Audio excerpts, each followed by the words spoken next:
And I sit there saying, you mean to tell me he's been in your organization over 20 years? He is absolutely the number one choice to move into the C-suite, and you are not going to promote him because you believe he doesn't sound and speak the way you want him to speak when representing your company. That blows my mind.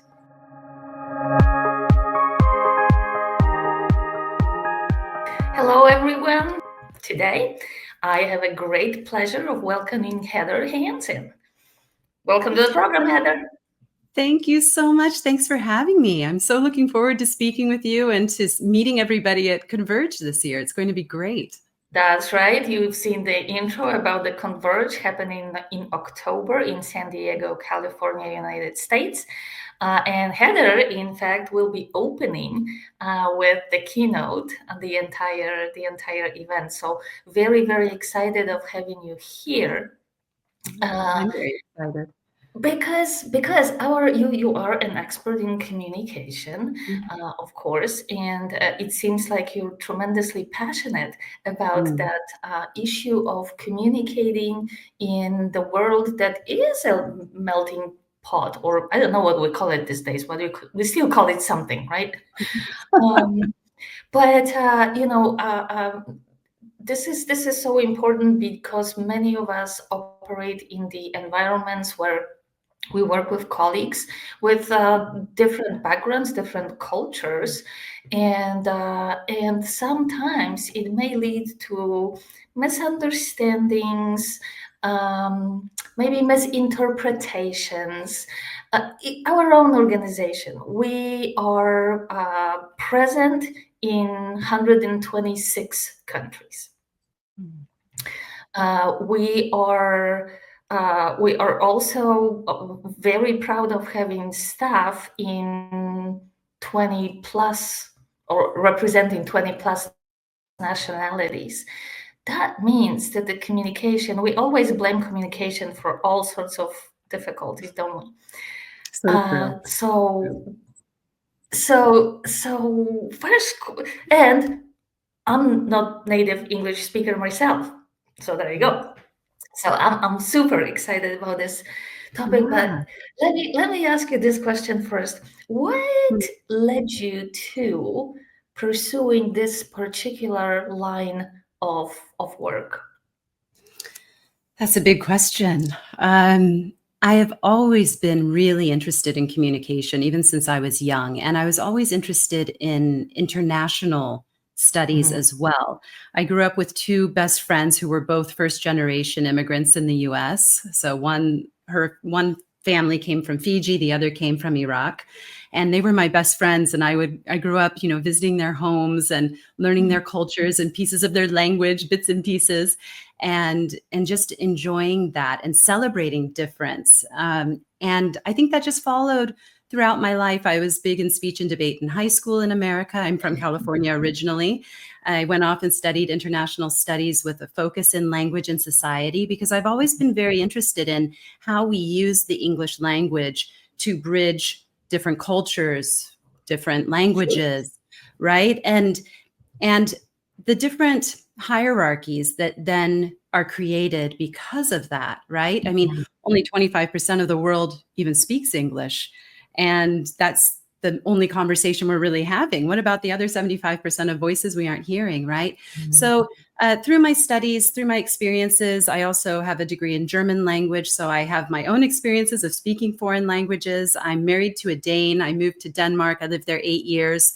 Now I'm in Singapore for a total of 15 years. And I just love learning about how people show up and express themselves through language, how we choose to converge or diverge and express our identities through the way that we speak. And it's something that a lot of people don't pay attention to. It's very unconscious. The biases that we have when we hear a certain accent, for example, or the way that we very subtly change our vocabulary, our way of speaking, our formality when we meet someone who we want to connect with. And so that's what I just am so excited about sharing more about, and that's what drives my work, really. Right. You said you're married to a Dane. I studied in Denmark and I did take classes in Danish. Of course, You I know don't how hard remember it much. is. I don't remember much of it. It's a difficult language, but it was fun. Yeah, being immersed in a Mhm. language to as you said, language is such a big part of Yeah. culture. And even with English, take British English versus American English versus Mhm. Australian English, sometimes the three people cannot communicate in the same manner. So um, I know that you've been engaged by very large multinational organizations to work with their teams. So what do you observe in the multinational teams that has to do with communication and maybe lack of communication or poor communication caused by language? Yeah, I mean, everything is communication, right? It all starts in how we're communicating, how teams work together or don't work together, whether Mm, they have psychological safety, if they can overcome cultural barriers. It all comes back to language. And there are many challenges in multinational environments where we're dealing with different levels of language. And in the multinationals I'm working in, primarily the global language, the corporate language is it's English. English. So we're talking about communicating in English for the most part. And we see a lot of things happen. We see power dynamics where the outspoken, eloquent, Western English speaker is seen as the leader or is given greater status due to the way that they speak, as opposed to someone who not doesn't struggle with the language, because everyone speaks English very well in multinational settings. They actually speak very well, but they might just need a little more time to respond, or maybe Mhm. they have an accent that those Western speakers have trouble or difficulty understanding. And for that reason, we end up discounting what they say. Or we say, Mm. oh, well, they never speak up. Well, they've never had a chance to speak up, first of all, because other people are dominating the conversation. Or they have cultural differences in turn taking. And so they're Course. waiting for a larger space. Well, we don't give space to anyone from an American perspective, right? So there are a lot of these issues that come up, but people don't realize that they're based in language. They just Mhm. assume, oh, this person is shy. I mean, if you were to meet me in Danish, I'm a very different person. I I get tell you. I tell the Danes, I'm like, if you don't know me in English, you really don't know me, because I'm very outspoken. I'm very confident. But if I have to speak in Danish, and I'm quite fluent in Danish, but if I'm in a business setting, I'm not as eager to raise my hand. I'm thinking, how am I going to phrase it? Is it going to come Mhm. off right? Am I using the right words? Are they going to understand me? I'm so worried about the judgment that it takes me a little bit longer to speak up. And I Sure. certainly won't be the one to volunteer to give the presentation, whereas that's all I Uh-huh. do in English, right? So we jump to a lot of conclusions and make a lot of assumptions about people based on how they're showing up and speaking. And that's what I try to raise a lot of awareness about, is because we're so focused on the speaker all the time as well. It's, oh, they need better communication skills. They need to sound more global. They need to improve their accent, which that makes no logical sense, because Yes, there is no exactly. good accent or bad accent, right? So we focus so much on these speakers, and I like to shift that focus over to the listener and say, what effort are you making to bridge that gap? Are you Mhm. putting in the effort to understand? Are you Mhm. giving space? Are you inviting people into the conversation, so that we look at both sides of that equation? Mhm. So especially in organizational setting, that dynamic of perhaps favoring some and not listening to others, what consequences could it have for the business, for Oh, team, for individual, for teams, but ultimately for the business?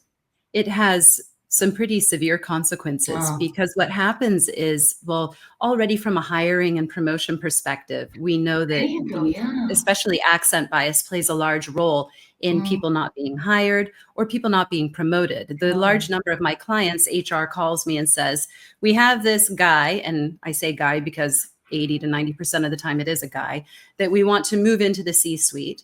But we just don't think he sounds global enough, right?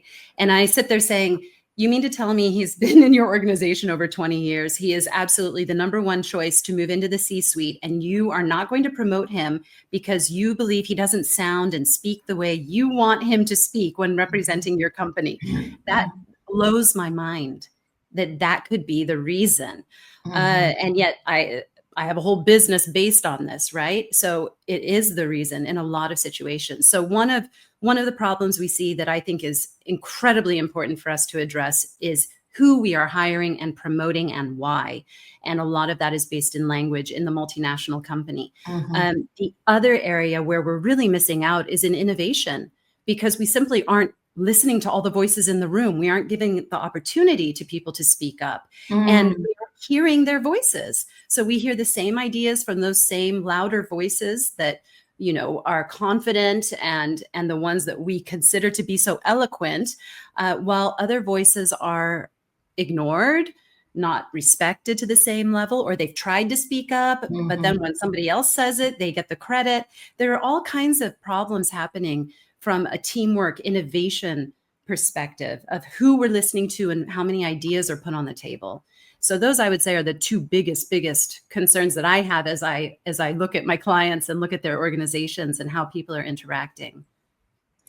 So in your book, Unmuted, you do present a framework for communication. Could you give us a little bit more insights into it? Sure. Yeah. So the unmuted framework, we're normally very focused on confidence, right? Like I was saying, we focus on the speaker and building their confidence. They need to be a more confident speaker. So we run all kinds of training on presentation skills and speaking up and all of those things, right? So confidence, yes, it's important. And that's one part of my little Venn diagram framework, because who doesn't love a Venn diagram? So we have confident communication, and then we also have conscious communication. So this is shifting back over to the listener side. Are you culturally intelligent? Are you a good listener? Are you reading the room? Are you aware of how often you're speaking and how often others are speaking? So conscious communication is there. And then the third area is connected communication. So that really has to do with belonging and inclusion. Do people feel like they can speak up? Is there psychological safety on that team? Because you can be the most confident speaker in the world. I can teach a client everything I know about public speaking, presentation skills. But if they are not in a receptive environment where they feel connected, and if they aren't conscious communicators, that confidence gets them nowhere. So we have to broaden our perspective of what makes successful communication happen. And it isn't only the speaker and their confidence levels and their skill sets. It has to do with the environment as well. And that's what I try to look at with the unmuted framework. Yeah, because what you said it at the beginning, that it is a person, it is the communicator, but then there are those who are communicated to. And for a dialogue, of course, we have to have both sides being equally open and prepared to hear each other. You know, language is such an interesting part of our life and culture. I do speak several languages as well, and it is true that I show up a little differently in each and every one of them. And what we also found for the organization, for ICF, is that whenever we work on some important documents that transcend the entire organization, we really try to go for simple language, language that is not as full of nuances as maybe it would look nicer and prettier and more eloquent, to your point, but it would be difficult to translate to other languages without a risk of perhaps misinterpretation. Do you see that in your work? Yes. And this is a big problem. And when I talk about speaking simply, one of the big parts of that I recommend is removing idioms. Because idioms don't translate. Yes, they're very fun. Yes, they give personality to what you're saying, but they do not translate. You know? Idioms and jokes, right? Yeah, they just don't translate. The first time my husband told me, I had it like the yolk of an egg. I thought, what does that mean? And that's a very common Danish expression, that you've got it really good, right? Mhm. So, because I'm with him, I've got a good life. I've got it good. I'm like the yolk in the egg. I mean, we have nothing similar to that in English. Right. So how in the moment, if someone were to use an expression like that in a business meeting, I have to sit there and go, wait a second, what does that mean? And I know the words, but I don't know what that expression means. And wait, do I stop and ask? And there's a really fantastic clip online with Roger Federer, the tennis player, after a big match. And the interviewer is saying, so what's it like? It's been so long since you've been here. Is it true that absence makes the heart grow fonder? And he goes, I don't know what that means. And the guy says again, no, but is it true? Absence makes the heart. He said, I don't understand what that means. I don't know what you're talking about. So even when someone speaks up and says, I don't understand, we have this tendency to just repeat it without thinking. And of course, Roger says, oh, my English is so bad. Of course it's not. He speaks 5-6 languages fluently. But we forget how easily we use these expressions, assuming, especially with a very fluent English speaker, we assume that they would just know these cultural ideas that don't necessarily translate over. So we have to be very, very careful, not just to use simple language, but to remove these idioms. Another one that can be a problem are phrasal verbs.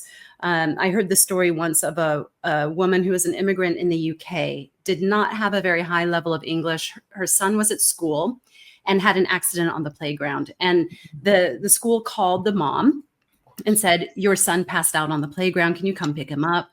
And she didn't know passed out. She only knew passed on.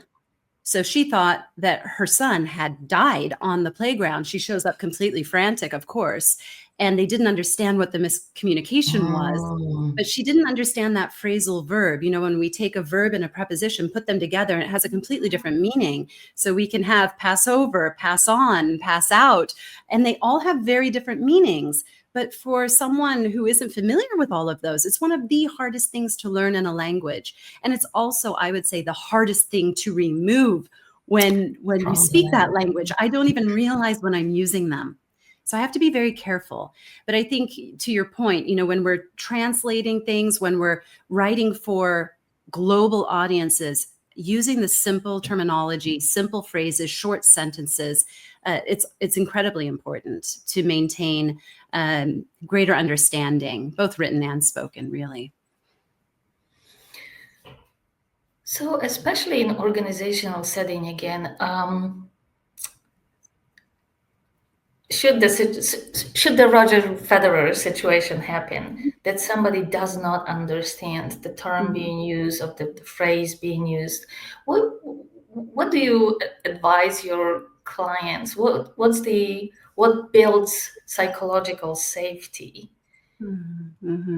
Ask the question, ask later, have a buddy who will translate for you later. What do you do? Yeah.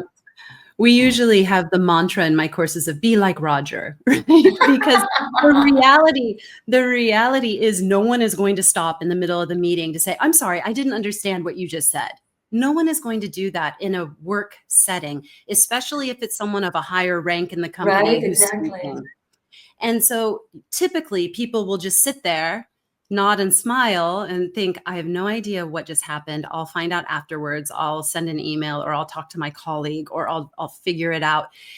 And then the person who's using this language ends by checking for understanding by saying, everyone got it? Everyone understand? And everyone says, yes, yes, yes.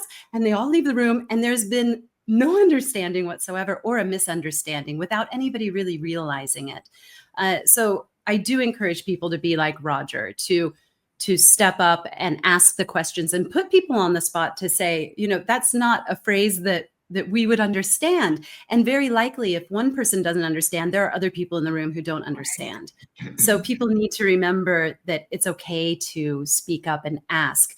But it's also part of developing that culture within the company, that the people who are very advanced speakers of, we're talking about English right now, but it could be any language. The advanced speakers also need to be on board and understand and be agreeable to this idea of, please do stop me. And usually they are. Usually they say, stop me if you don't understand. But still, that's very difficult to do, to admit, I don't understand, because you question, you think, are my language skills not good enough? Am I going to have negative repercussions? So that's why we have to have that psychologically safe environment where we know, and we have a social contract in place that says, we are all doing our best to communicate. If you don't understand, ask. Always be understanding. It's not a bad thing. And just having more patience around that, and more awareness around the difficulties people can have with language. And it's no reflection on your education. It's no reflection on your ability to do your job. These are just ways for us to better communicate. Yeah, as I said, our team is very international. Mm-hmm. We actually like learning from each other those funny phrases, and often there is an equivalent, but it says something completely different, right? Yeah. And Like, it's fun to use them because they it do is. bring you together, right? They bring you together. But the point is, if you want to use it, translate it. So if you say it, then translate it into normal language, because you can't just assume everyone understands it. And that's actually where it becomes funny, because when you translate it and explain what it means, the people who didn't have an idea, they kind of go, oh, that's funny. And, oh, I have that in my language. Or, oh, we say something similar, Yes. right? And that is a really fun way to connect across culture. So it's not that we necessarily have to remove them completely, but when we are going to use a term or a phrase that holds this cultural information, we need to be prepared to explain it and not wait for someone to ask. Just explain it right away to be sure everyone understands it. Yeah. Flip the coin, because this so for me, the openness to this conversation and to mutual understanding is an absolute must. Where is the line, or is there the line that you can stretch it so far that it becomes detrimental to the actual ability of a team to move forward? That's, so I'll stop here. I have my opinion. I have opinion of everything because I'm Polish, but and we have opinion about everything. But what do you find? So what do you mean? You mean that if we're always over-explaining or over-explaining, overly cautious with language, because this is my experience. My experience moving to the United States. I spoke absolutely fluent English, British English. Thank you very much. So first, probably at least couple of years, I was learning not only the pronunciation, forget the accent, my accent is here to stay, but different words being used for different things, expressions being used for different things. And also the pop culture, right? There are so many statements we use, so many words we use that are coming from popular movies or from songs or anything of that nature. So, but I took it as a part of my responsibility as well to learn, first for myself to feel more comfortable, but second to belong in a little bit different way. Yes. And I didn't expect everybody to accommodate me all the time. It was two-way street. So that's my question. Is there? Okay.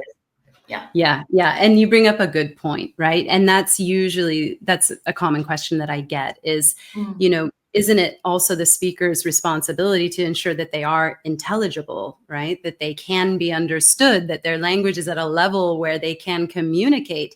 And of course, we have to get to that level. And in an international environment, that's usually in around the upper intermediate level of the language is usually sufficient to communicate, do your job, work in global settings. That's really all you need to be intelligible. On the other side, the listener side, it's also important to remember that intelligibility can be subjective. So we can do linguistic analysis on this, where we have someone do a dictation and they're listening to a speaker. They write down every single word. They score 96%. They They understood it. The person was intelligible. Then we asked them about comprehensibility. So how difficult was it for you to understand this person? And they'll say, I couldn't understand a thing. Couldn't understand a thing, even though they were able to do a dictation at 96%, right? But no, I couldn't understand a thing. They were so difficult to understand. So this whole idea of what is good enough is very, very subjective, depending on the context, the company, the culture, the country, the language being spoken, languages being spoken. Right. It is so incredibly subjective. So it's a very difficult answer that is going to be dependent on that particular company, for example, and what the jobs are as well, because there are going to be higher levels of communication skills needed for particular jobs versus others. And this is also part of the reason why accent bias and linguistic bias is not a protected characteristic in the law. You do not have a case of discrimination based on language or accent unless it is tied in some way to national origin. So you have to show that it's tied to perhaps racism or a nationality. Then you can have a case in the courts. And this is true in America. It's true in most countries of the world. So that's why, because there's so much of a fuzzy area there. There's a gray zone of, well, is it that their communication skills aren't good enough, or is it a case of actual discrimination? And that's sometimes very hard to untangle. So there is a line there. And sadly, what's happened in our modern age is that people are so afraid of speaking because they're afraid of offending. They're afraid of saying the wrong thing. They're afraid of speaking up, especially in topics of diversity or belonging, inclusion. It's become a very scary topic.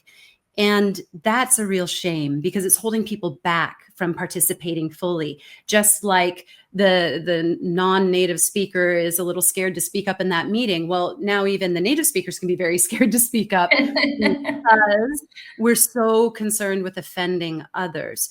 So again, going back to the psychological safety and having these kind of social contracts in place within the company to say, this is what we stand for. This is what we're working towards. This is what we accept and what we don't accept. I think that's really important. We can't just ignore it and then hide. We need to be quite open about, we're here to help one another. We're here to connect. We aren't trying to offend. Let's have conversations about these things.